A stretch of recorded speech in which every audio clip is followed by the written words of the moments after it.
การศึกษาระดับมัธยมในประเทศเยอรมัน Hauptschule, Realschule, Gymnasium oder in die Gesamtschule. สวัสดีค่ะทุกคนฮัลโหลซูซาเมนวันนี้นะคะเราจะมาแบ่งปันความรู้เกี่ยวกับเรื่องระบบการศึกษาระดับมัธยมในประเทศเยอรมันผ่านคลิปของ WDR ค่ะ โดยที่เรานะคะจะเปิดคลิปที่เป็นภาษาเยอรมันให้ทุกคนได้ฟังเป็นภาษาเยอรมันก่อนแล้วเราก็จะแปลเนื้อหาในแต่ละช่วงให้ฟังกันเพื่อความเข้าใจเป็นภาษาไทยนะคะเดี๋ยวเราไปรับชมกันเลยค่ะ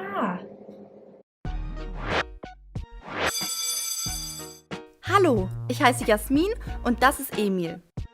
Wenn man neu in Deutschland angekommen ist, kann das Schulsystem hier ganz schön verwirrend sein. Genau, also ich war sehr durcheinander, als ich gerade neu hier angekommen war. Denn das Schulsystem unterscheidet sich sehr von dem aus meiner Heimat.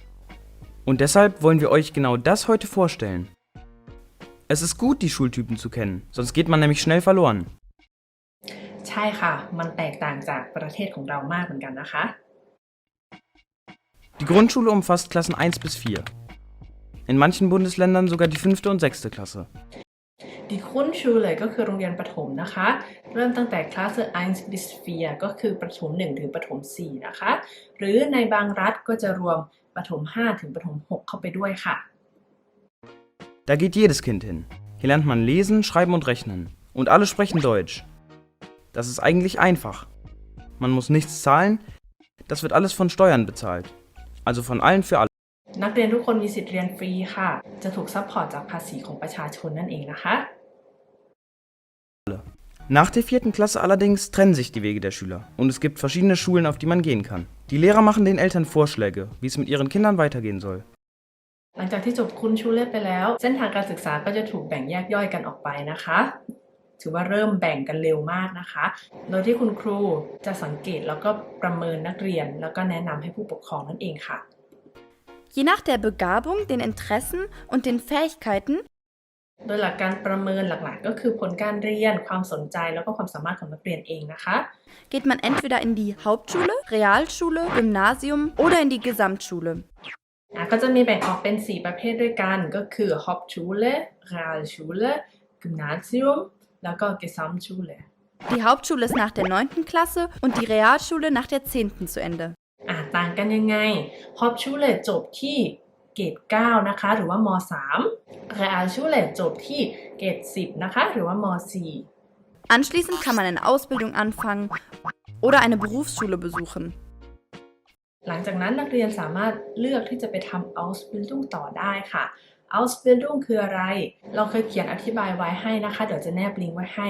แล้วเราจะทำเป็นคลิปมาอธิบายให้ฟังอีกทีหนึ่งนะคะแต่ตรงนี้อยากจะเสริมขึ้นให้นิดนึงก็คือในบางสาขาอาชีพที่เราจะทำ Ausbildung เนี่ยค่ะบางที่เขาก็จะกำหนดเอาวุฒิ Realschule ขึ้นไปก็คือในบางสาขาอาชีพวุฒิจาก Hauptschule เนี่ยก็ไม่สามารถทำได้นะคะ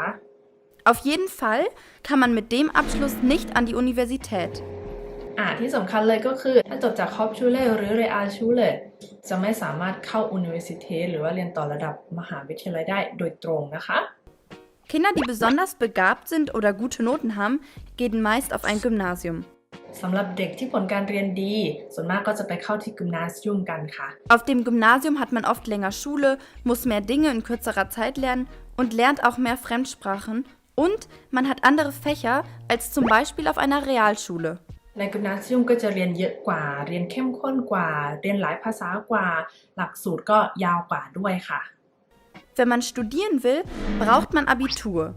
Und Abitur kann man nur auf dem Gymnasium oder der Gesamtschule machen. ที่สำคัญเลยก็คือถ้าอยากจะเรียนต่อระดับมหาวิทยาลัยนะคะเราจะต้องการวุฒิที่ชื่อว่า Abitur Abitur เนี่ยสามารถทำได้แค่ที่ใน Gymnasium หรือว่า Gesamtschule ค่ะ Das dauert bis zur 12. oder 13. Klasse. และอย่างที่บอกไปก็คือหลักสูตรมันจะยาวกว่าก็คือไปจบที่เกรด12หรือว่าเกรด13นะคะ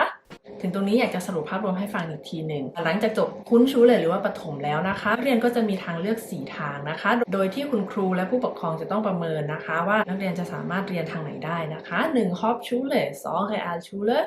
แล้วก็มี Gymnasium หรือ Gesamtschule 2แบบแรกจบแล้วสามารถทำ Ausbildung ได้นะคะแต่ว่าเข้ามหาวิทยาลัยโดยตรงไม่ได้2แบบหลังถ้าเรียนจบแล้วนักเรียนจะได้วุฒิ Abitur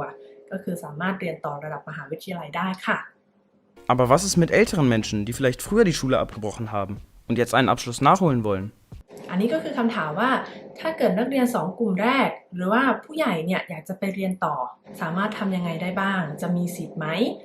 Sie können in die Abendschulen oder Kollegs gehen, in denen der Hauptschulabschluss oder das Abitur nachgeholt werden kann. ตอบก็คือได้นะคะพวกเขาสามารถไปเรียนต่อได้ที่ Abendschulen หรือว่าพวก College ต่างๆถ้าจะเปรียบเทียบกับประเทศไทยก็อาจจะเป็นอารมณ์กศน.นะคะแต่ว่าที่เยอรมันก็จะมีหลากหลายมากกว่านั้นให้เป็นทางเลือกค่ะรายละเอียดคร่าวๆก็จะมีประมาณนี้นะคะแล้วเดี๋ยวคลิปถัดไปเราจะมาคุยกันเรื่อง Ausbildung กับ Universität จบระดับมัธยมกันแล้วเราจะมีทางเลือกอะไรกันบ้างในเยอรมันเดี๋ยวรอติดตามชมกันได้นะคะแล้วเจอกันใหม่ในคลิปถัดไปค่ะ Tschüss So, ich hoffe, wir konnten euch das deutsche Schulsystem etwas näher bringen. Bis zum nächsten Mal. Tschüss. Tschüss.